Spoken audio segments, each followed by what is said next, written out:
जो कि कंप्यूटर से रिलेटेड है, आप उसको डिस्क्रिप्शन में जाके सब्सक्राइब कर सकते हो।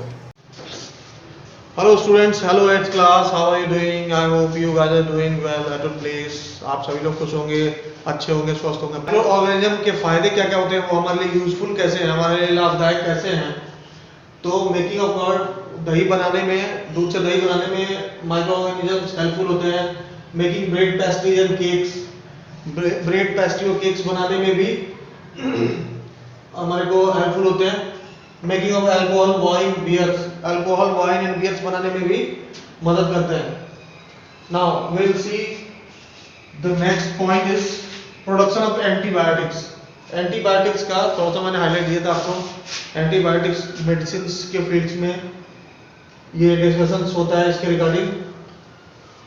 तो antibiotics tablets, capsules, injections and other medicines produced by living organisms such as bacteria and fungi. Bacteria and fungi के मिक्सअप से ही ये जितने भी टैबलेट्स, कैप्सूल्स, इंजेक्शंस जो होते हैं ये कंपोज किए जाते हैं। Which kills or stop the growth of disease causing microorganism. Disease causing microorganism एक ही वर्ड है, एक ही वर्ड में इसका सेंस निकलता है। वो ऑर्गेनिज्म जिसकी वजह से रोग फैलता है या जो रोग फैलाने के कारण होते हैं, उस टाइप के माइक्रो ऑर्गेनिज्म को हम बोलते हैं डिजीज कॉजिंग माइक्रो ऑर्गेनिजम्स। तो ये डिजीज कॉजिंग माइक्रो ऑर्गेनिज्म को किल करता है या स्टॉप करता है एंटीबायोटिक।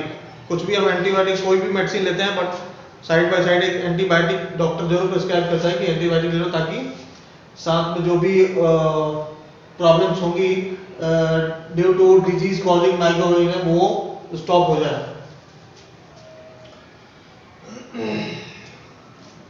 तो इसमें कुछ नाम है यहाँ पे जो कि बड़ा ही कॉमनली एंटीबायोटिक्स के रूप में यूज किया जाता है। Streptomycin, tetracycline and anthromycin are some of the antibiotic. These are commonly known as antibiotics. इनको हम एंटीबायोटिक्स के रूप में जानते हैं। इसके बाद precaution to be taken. Antibiotics तो ठीक है हम लेते हैं, बट उसके लिए कुछ प्रिकॉशंस भी होने चाहिए, कुछ सावधानियां भी बरतनी चाहिए हमें वो लेते टाइम पे। सावधानियां क्या क्या है, क्या क्या प्रिकॉशंस है? We must complete the entire course of antibiotics prescribe by doctor. हमें एंटीबायोटिक्स तभी लेना है जब डॉक्टर ने प्रिस्क्राइब किया है, डॉक्टर ने लिख के दिया है अपने लेटर पैड में। अगर डॉक्टर प्रिस्क्राइब करता है, लिख के देता है, तभी हमें यूज करना होता है, खुद से नहीं। Second is antibiotics should be taken only the advice of qualified doctor. Antibiotics तभी लेना है जब क्वालिफाइड डॉक्टर एडवाइस करता है लेने को।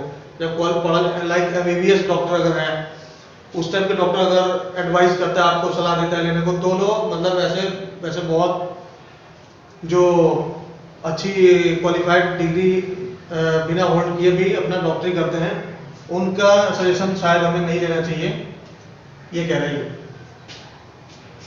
We should not take antibiotics when not needed. जब हमें एंटीबायोटिक्स की जब जरूरत नहीं हो तो हमें नहीं लेना चाहिए, और इन रॉन्ग डोज या फिर गलत डोज में नहीं लेना चाहिए। एंटीबायोटिक्स अगर बोला गया कि दिन में 3 बार लेना है, 2 बार लेना है, हमने 5 बार 10 बार ले लिया या 1 बार ले लिया, मतलब रॉन्ग डोज भी नहीं लेना है हमें, और जब तक जरूरत ना हो तब तक हमें नहीं लेना है। Antibiotics should not be taken when we are suffering from cold, flu caused by virus. कोई भी वायरस की वजह से अगर कुछ भी कोल्ड या फ्लू या फीवर कुछ भी हो हमारे को, तो वहाँ एंटीबायोटिक हमें लेना ही नहीं है। ठीक है, आप किसी भी उसमें चेकअप कराने के लिए पहले स्टार्टिंग में कुछ ओरली सवाल किए जाते हैं कि आपको फीवर आ रहा है, सर में चक्कर है, फ्लू है, कोल्ड है, ये सब पूछे जाता है। वो इसलिए कि एंटीबायोटिक्स वगैरह की इस कंडीशन में एंटीबायोटिक्स हम नहीं चला सकते। तो if you are suffering from cold, flu and that is caused by viruses, तो इस कंडीशन में एंटीबायोटिक नहीं लेना है। ठीक है, तो ये हमारा एंटीबायोटिक्स का था। नेक्स्ट है प्रोडक्शन ऑफ वैक्सीन्स। वैक्सीन कैसे बनते हैं, वैक्सीन का प्रोडक्शन कैसे होता है, ये था एंटीबायोटिक्स का production. Now we will study about production of vaccines. The process of one's body ability to resist a disease is known as immunity.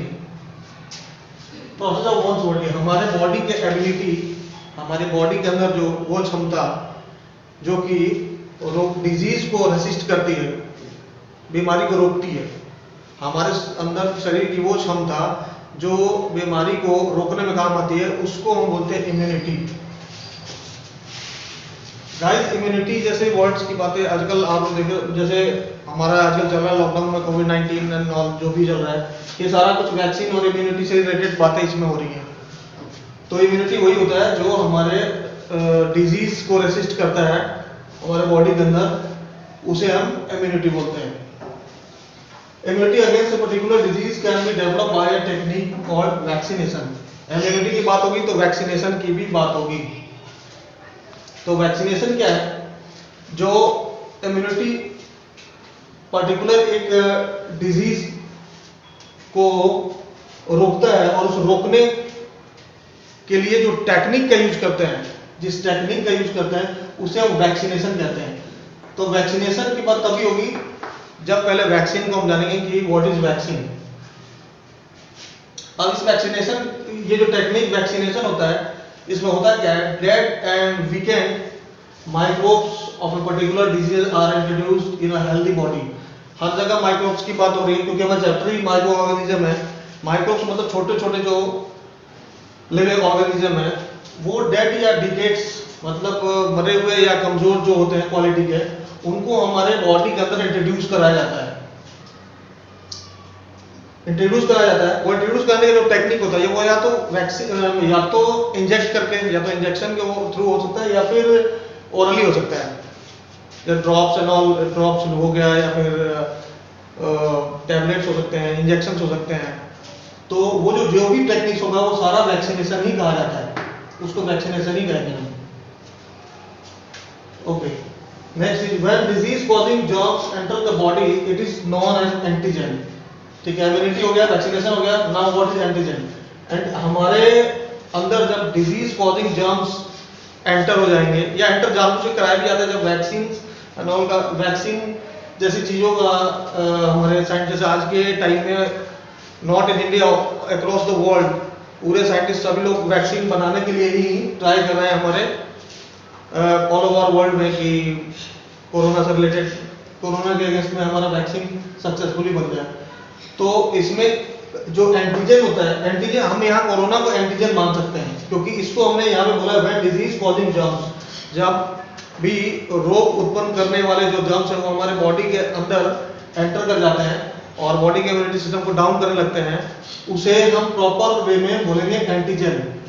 तो अगर मैं कोरोना का एग्जांपल लूं तो कोरोना इज लाइक एंटीजन, यहाँ बोल सकते हैं। A small dose of dead and weekend disease causing microbes is called vaccine. अच्छा, वैक्सीन या प्रॉपर वैक्सीन के बारे में है कि जब डेड और वीकेंड जो माइक्रोब्स हैं उसका स्मॉल डोज जो हम लेते हैं उसे ही हम बोलते हैं वैक्सीन। और क्या इसके रिलेटेड, इससे related the healthy body fights and kills the antigens by producing suitable antibodies. जब ये वैक्सीन जाता है हमारे अंदर, हमारे बॉडी के अंदर, चाहे वो इंजेक्शन के थ्रू या टैबलेट्स या ड्रॉप्स के थ्रू, तो ये जाके हमारे अंदर एंटीबॉडीज प्रोड्यूस करता है। एंटीबॉडीज एक लेयर प्रोड्यूस करता है जो कि ये डिजीज कॉजिंग जर्म्स को लड़ने में बहुत ज्यादा मदद करते हैं। डिजीज कॉजिंग जर्म्स के लेयर को बिल्कुल ही खत्म कर देते हैं ये एंटीबॉडीज।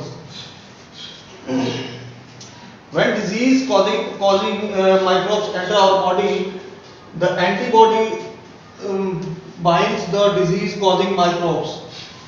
जब ये वैक्सीन, इन लैमेन लैंग्वेज आप इतना समझो कि ये वैक्सीन जब हमारे अंदर एंटर कराया जाता है तो अंदर इससे पहले जो डिजीज कॉजिंग माइक्रोब्स पहुंचे हुए हैं जिनको हम एंटीजन बोलते हैं या कोरोना बोलते हैं, उसको एक साथ बाइंड अप करके ये उससे फाइट करना शुरू करता है और फाइनली उसको किल करता है।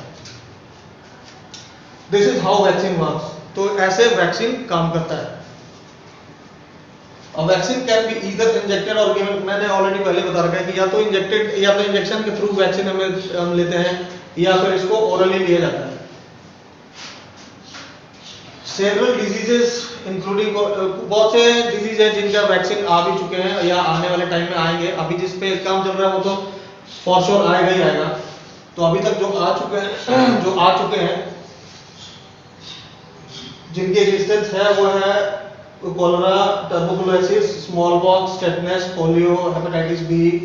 ये सारी जो डिजीज हैं इनको हम वैक्सीनेशन के थ्रू ठीक कर सकते हैं। इनके वैक्सीन आ चुके हैं। Now cleaning the environment. Student, I will upload more about this cleaning environment. Till then, keep watching our channel. Like, subscribe, and share. Bye bye. Take care.